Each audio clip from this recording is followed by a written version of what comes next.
The lamentable spectacle of yet another well-meaning, intellectually earnest individual gracing the stage of Jordan Peterson's latest theatre of the absurd.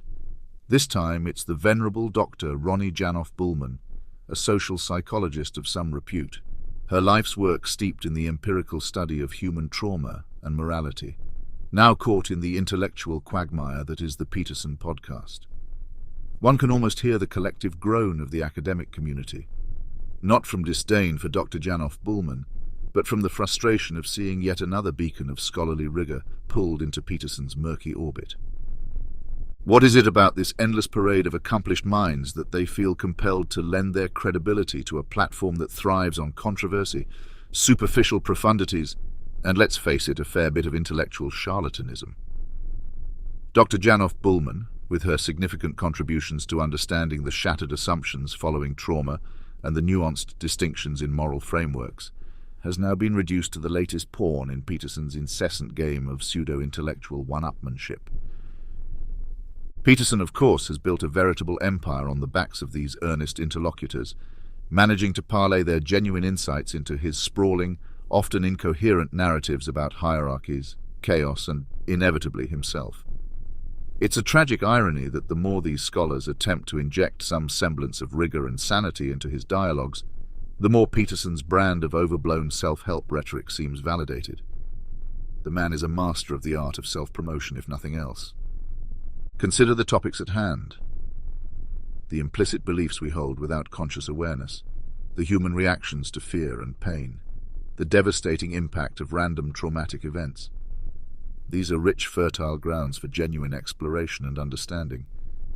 And yet, in Peterson's hands, they become mere fodder for his meandering discourses on hierarchy and meaning, peppered with his usual blend of Jungian mysticism and overwrought biblical references.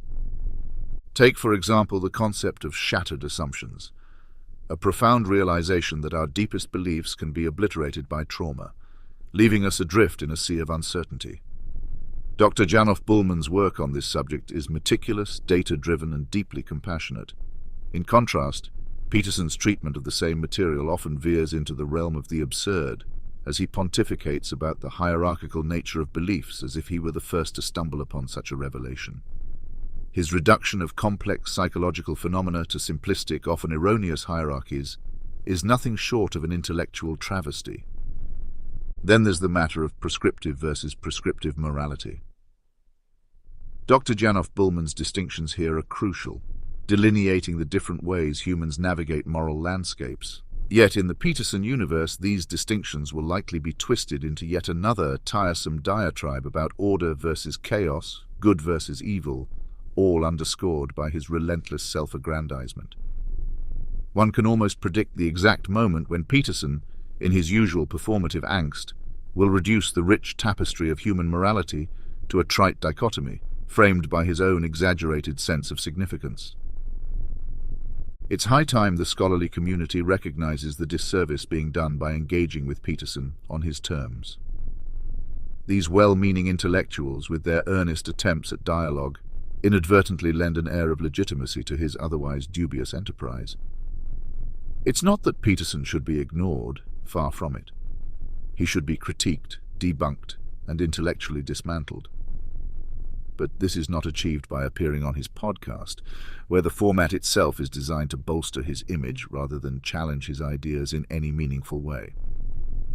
To Dr. Janoff-Bulman and all those who follow, I say, your contributions to understanding human nature, trauma, and morality are far too valuable to be diminished by association with Peterson's platform.